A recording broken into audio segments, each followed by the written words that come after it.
نبی پاک علیہ السلام کے طریقے پر جو بندہ چلتا ہے نا، جو حضور کے طریقے پہ چلتا ہے، وہ اللہ کا محبوب بن جاتا ہے۔ جو شرط یہ ہے کہ وہ اخلاص کے ساتھ نبی پاک کے طریقے پہ چلے، دنیا کو دکھانے کے لیے پگڑیاں نہ باندھتا پھرے، وہ کہے کہ چونکہ میں پیر صاحب ہوں تو میں نے باندھ لی ہیں، اس لیے یہ ماحول نہ بنائے، وہ بنائے اللہ کی رضا کے لیے، اللہ تبارک و تعالیٰ کی رضا کے لیے نبی پاک کی غلامی کرے، اللہ اسے اپنا محبوب بنا لیتا ہے۔ حضور کی کچھ سنتیں ہیں، کچھ چیزیں نبی پاک کو پیاری ہیں، کچھ تو آپ نے سنی ہوئی ہے، جیسے میٹھا کھانا سنت ہے، جیسے مسواک کرنا سنت ہے، جیسے مسکرانا سنت ہے۔ مسکرا رہے ہیں نا جی ماشاءاللہ، پریشان تو نہیں نا کسی بات میں؟ مسکرانا بھی حضور کی، شروع میں نمک کھانا، بعد میں نمک کھانا، درمیان میں میٹھا کھانا، یہ حضور کی سنت ہے۔ اور امامہ باندھنا نبی پاک کی، یہ چیزیں حضور کی پسند ہیں۔ نماز نبی پاک کو بڑی پسند ہے، فرمایا مجھے تمہاری دنیا کی چیزوں میں سے، دنیا کے کاموں میں سے جو کام بڑا پسند ہے وہ نماز پڑھنا ہے۔ خوشبو حضور کو بڑی پسند ہے، دودھ نبی پاک کو بڑا پسند ہے، یہ بھی ساری سنتیں ہیں۔ اسی طرح کی دو تین باتیں میں نے عرض کرنی ہے آپ کی خدمت میں۔ جس طرح نبی پاک علیہ السلام کو خوشبو پسند ہے، تکیہ پسند ہے، مسواک پسند ہے، اسی طرح تھوڑے مال پر قناعت کرنا یہ بھی میرے نبی کو بڑا ہی پسند ہے۔ تھوڑے پیسوں پہ راضی ہو جانا یہ نبی پاک کو، سادے مکان میں رہنا یہ حضور کو بڑا پسند ہے، سادی روٹی کھانا یہ میرے نبی پاک کو بڑا، یہ بھی حضور کی پسند ہے۔ تھوڑے رزق پہ راضی ہونا اور اس طرح راضی ہونا کہ لمبے سجدے ادا کرنا یہ میرے نبی پاک کی پسند ہے۔ حضور نے صرف غریبوں سے پیار نہیں کیا، ہمیں یہ سنایا جاتا ہے اور ہم ہمیشہ یہی سنتے ہیں کہ حضور نے غریب سے بڑی محبت کی۔ نبی پاک نے صرف غریب سے پیار نہیں کیا، دراصل حضور نے غریبی سے پیار کیا ہے۔ کوئی نہیں سمجھ آئی آپ کو؟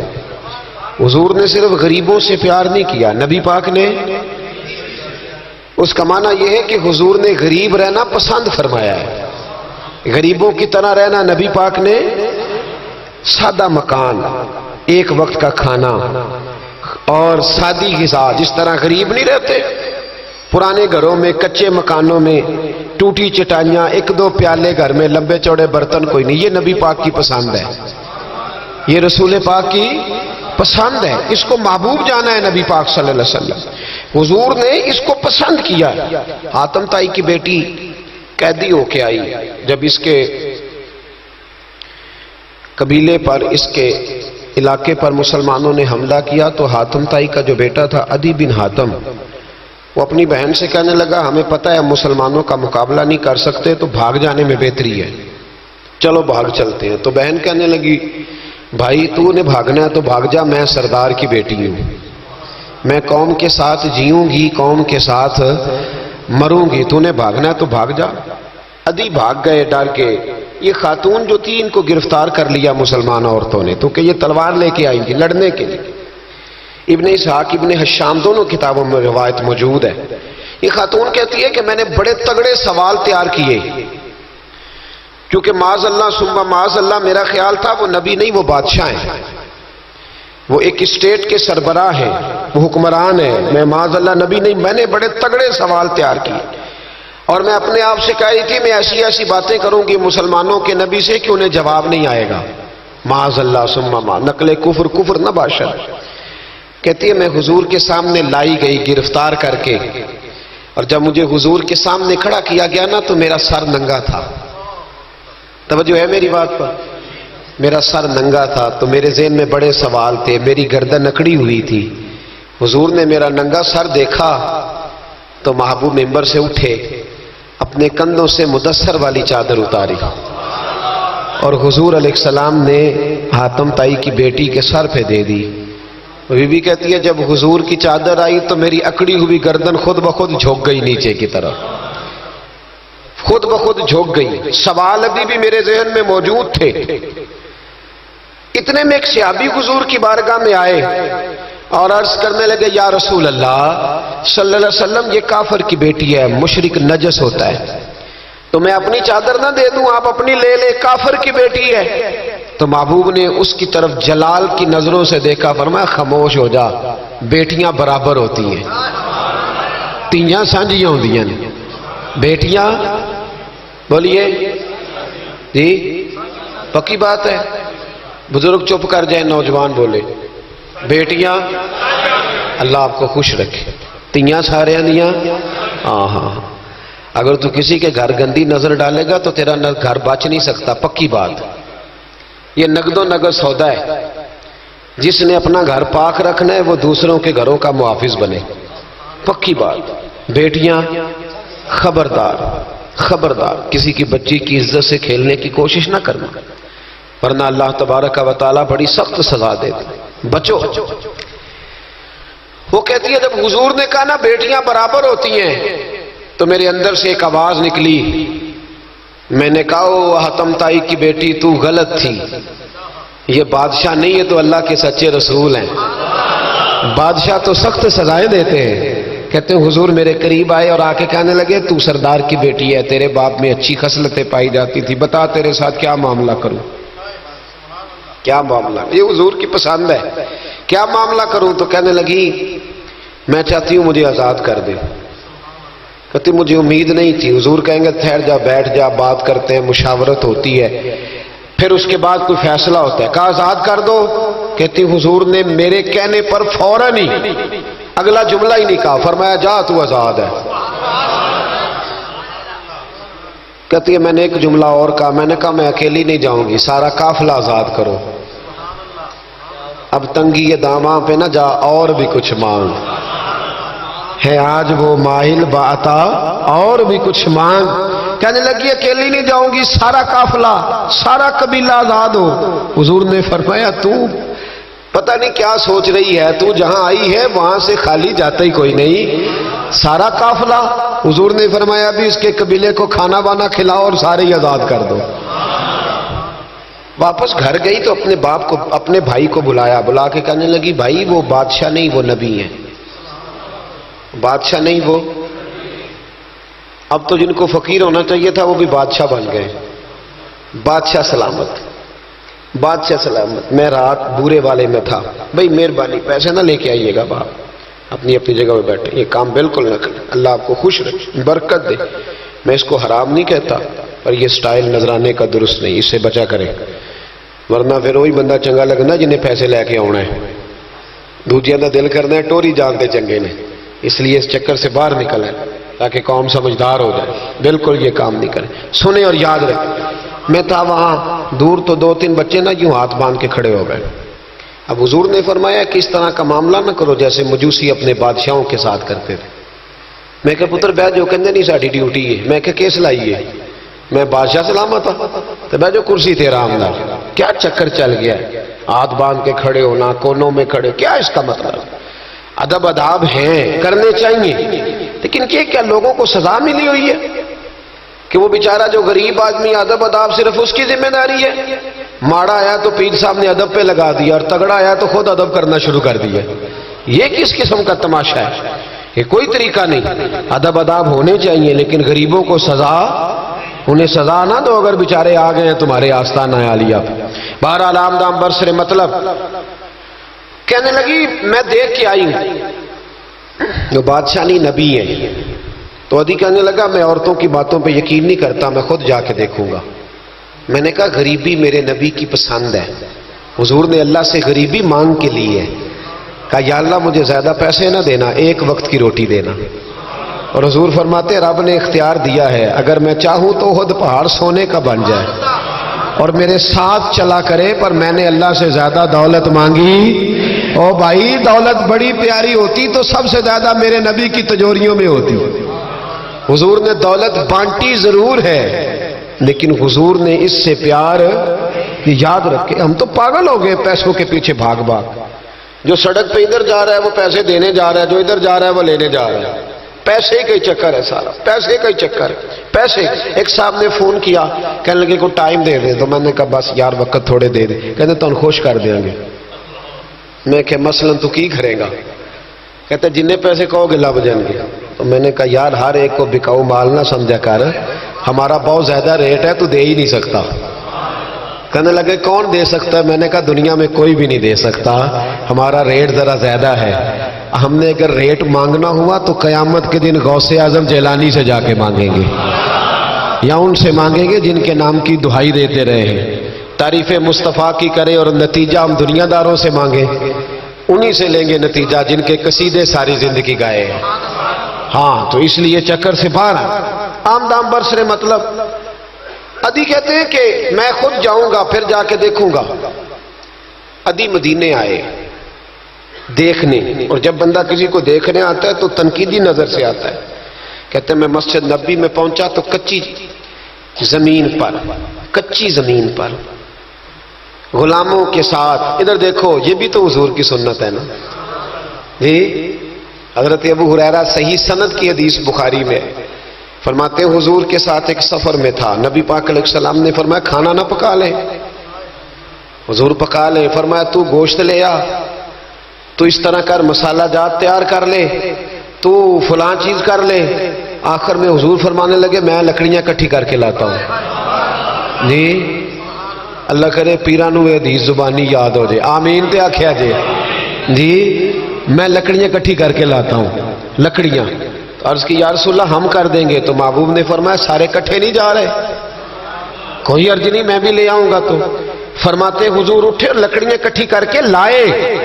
جب مسجد نبوی شریف بن رہی تھی تو جناب ابو ہریرہ فرماتے ہیں میں 3 اینٹیں اٹھا کے لا رہا تھا، اللہ کے رسول 7 اینٹیں اٹھا کے لا رہے تھے، 7 اینٹیں۔ چودھری صاحب آپ روز آ کے کہہ دیتے ہیں قاری صاحب مسجد دی صفائی نہیں ہوئی، تو نہیں کر سکتا مسجد دی صفائی؟ کیا سمجھتا ہے تو اپنے آپ؟ صدر بننے کا کیا مطلب ہوتا ہے کہ بندہ روب ڈالنے لگے؟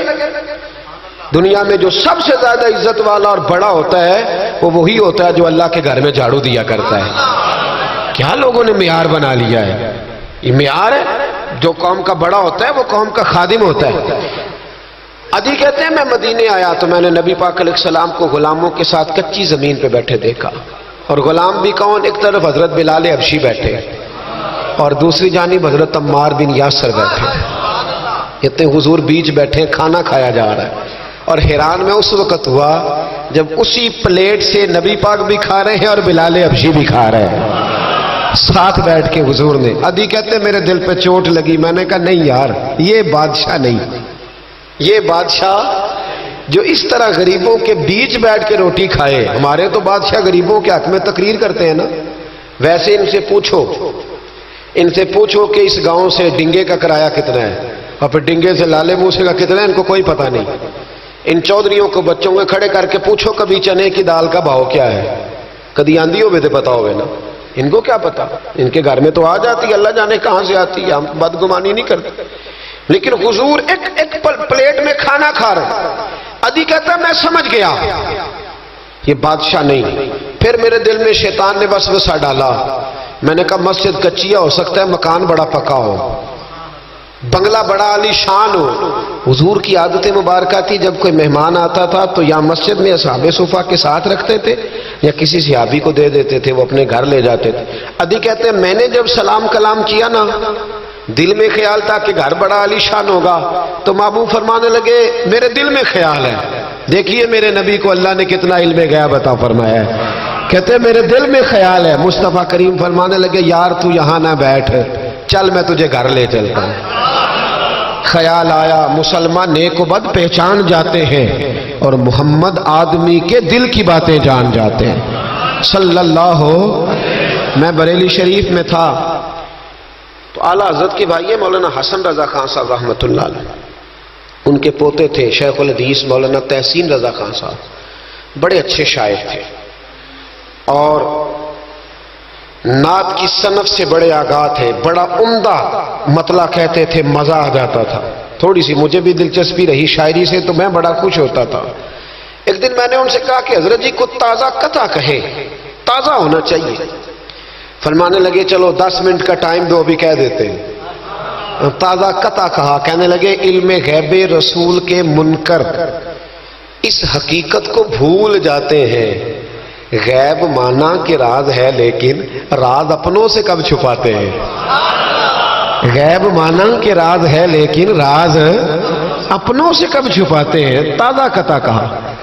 عدی بن حاتم کہتے ہیں حضور مجھے لے کے چلے، جب نبی پاک گھر کی طرف لے کے چلے تو رستے میں ایک بوڑھی اماں مل گئی، پھٹے پرانے کپڑے، کہنے لگی یا رسول اللہ میں آپ کی طرف ہی جا رہی تھی، ضروری کام ہے۔ تو حضور نے فرمایا چل تو جا رہی تھی، میں خود جو آ گیا ہوں۔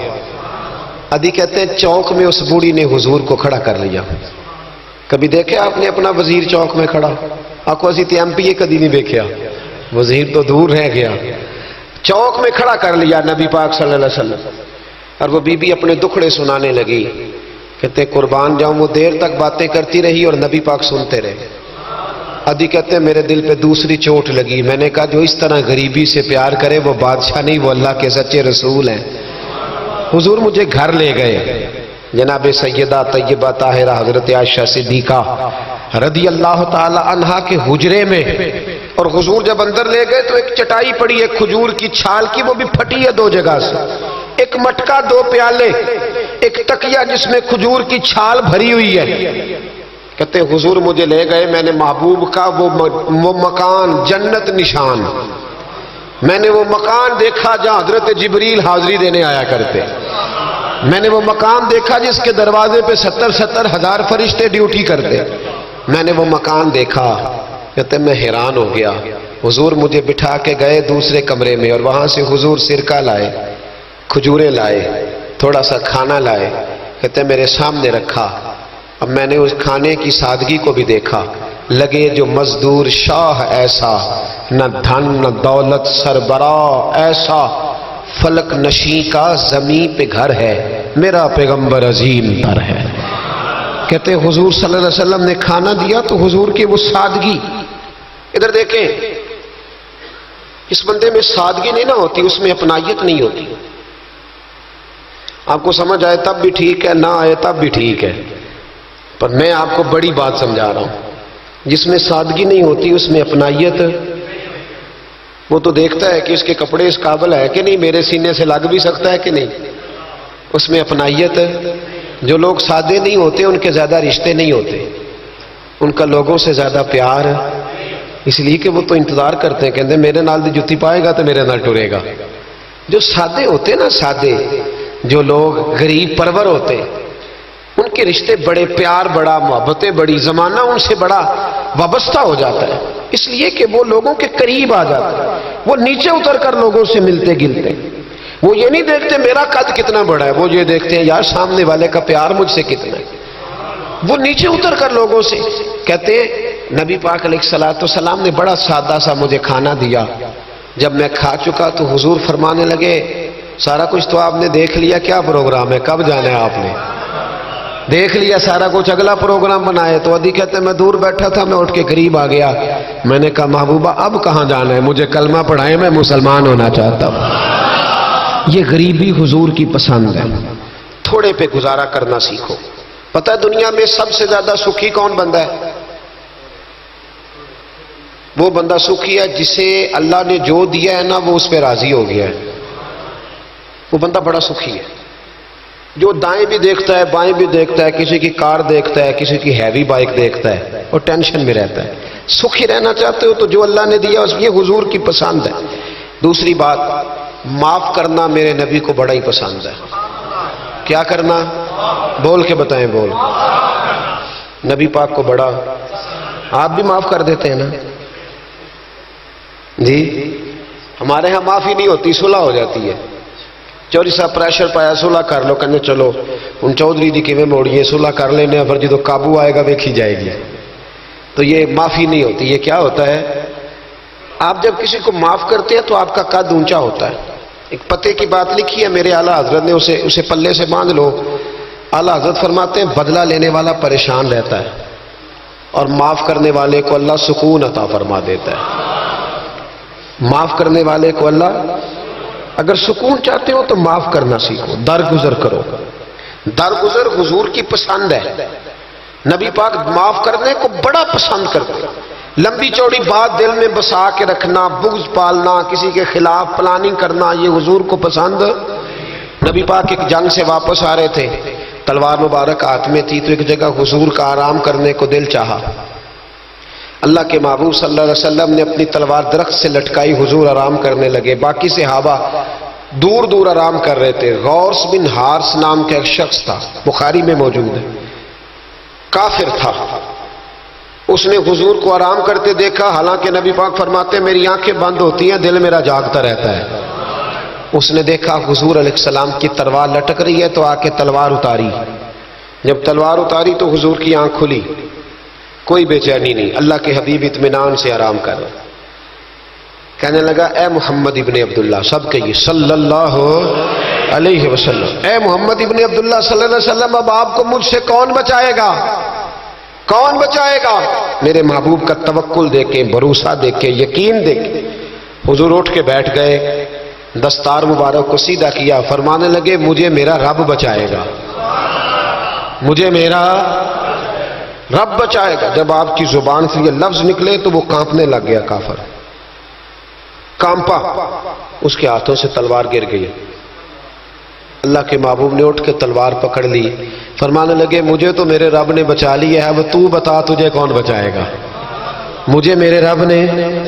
اچھا اب یہ بتائیں آپ کہ ہمارے قابو بندہ آ جائے جو اس طرح حملہ کرنے آئے تو ہم کیا حال کرتے؟ بولے یہاں تو بعد میں پتہ چلتا ہے کہ بیچارہ چور نہیں تھا، لیکن لوگوں نے مار مار کے مار ڈالا، بعد میں پتہ لگتا ہے۔ غور کرنا، غور، ان روایتوں کو صرف سن کے نہ گزر جایا کرو، اس کا پس منظر سمجھیے۔ بندہ قتل کرنے آیا ہے، اب اس کی تلوار قابو آئی، حضور نے فرمایا تیرے ساتھ کیا کروں؟ مجھے تو اللہ نے بچا لیا۔ اس نے گردن جھکائی، مطلب یہ تھا کہ جو دل کرے کرے۔ تو محبوب علیہ السلام مسکرائے، فرمانے لگے جا میں نے تجھے معاف کیا۔ چلو انجی دعا کر لو، اسی چھوٹے بھرا نہیں معاف کرنا سکھ جائیے۔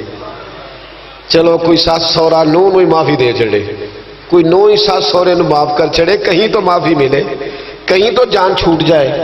کوئی کسی کو معاف کرے، خامن بیوی کو کر دے، چلو بیوی صاحب بھی بڑی دکھی ہیں، اب تو ہر بیوی دکھی ہے اللہ ماشاءاللہ، وہی کہیں معافی دے دے۔ خدا را معاف کرنا سیکھو۔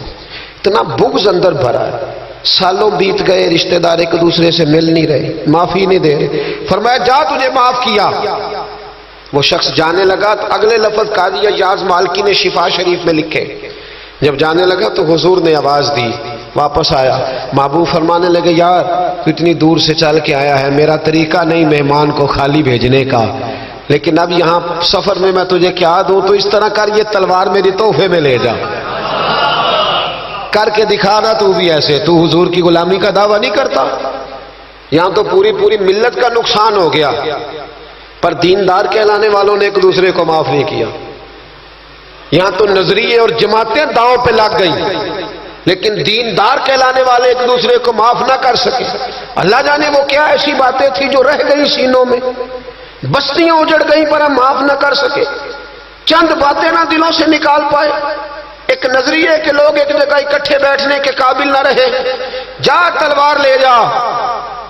وہ شخص کہتا ہے 2 منٹ میں تلوار لے کے آگے بڑھا، پر میرے اندر سے آواز آئی، اور یار جس کا اتنا بڑا حوصلہ ہو، جو اتنا معاف کرنا جانے، وہ بھی کبھی جھوٹا ہو سکتا ہے؟ تو میں تلوار لے کے قتل کرنے آیا تھا، تحفہ لے کے جا رہا تھا، واپس آیا، میں نے کہا محبوبہ ساری دنیا جھوٹ بولتی ہے، جو معاف کرنے کی ادا تیری ہے وہ بتاتی ہے کہ تو اللہ کا سچا رسول ہے۔ کلمہ پڑھ گئے وہ شخص، معافی نہیں کرتے، درگزر والا کھاتا ہی کوئی نہیں۔ ایک صاحب کہنے لگے جی باقی تو ساری باتیں اچھی ہیں، فلاں مولوی صاحب کی ایک عادت نہیں مجھے پسند، تو میں کہا چل ایک دی معافی بھی دے چھڑی دیے، ایک نہ پسند ہوئے تو ایک دی، لیکن تو 99 نہیں ویکھیاں تو ایک ویکھ لی جڑی نا پسند سی، ایک دی تو چلو معافی ملنی چاہیے، انسان ہے۔ ویسے میرا تو خیال ہے کہ کوئی بندہ 55% ٹھیک ہو تو اس کی تعریف کرنی چاہیے۔ جی میں آپ کو صحیح بات بول، کتنے فیصد ہے بول کے بتائیں، اسی کتنے فیصد صحیح ہے؟ تو پھر کم از کم جو 55% صحیح ہے اسے تو صحیح مان لو۔ اپنا اگر حال 5% ہے تو جو 55% ٹھیک ہے اسے تو صحیح مان لو، چلو چھوڑو 45% بھی اگر غلط ہے تو پھر بھی زیادہ % تو ٹھیک ہی ہے نا، معاف کریں۔ حبار بن اسود، اس نے حضور کی بیٹی کو شہید کیا تھا۔ بیٹیاں بڑی پیاری ہوتی ہیں، یہ بیٹی جو ہوتی ہے نا یہ دل کا سکون ہوتی ہے، بڑی پیاری. اور بیٹیوں کا سکھ انسان کو جوان کرتا ہے، ان کا دکھ بندے کو بوڑھا کر دیتا ہے. حبار بن اسود نے نبی پاک کی بڑی شہزادی، حضور کی چاروں بیٹیوں نے دین کے لیے بڑی قربانیاں دی. ہمارا تو پراپوگنڈا ہے نا، جدھر دنیا چل گئی بہرحال اس میں کوئی شک نہیں کہ عظمت زیادہ سیدہ فاطمہ کی ہے، پیار زیادہ حضرت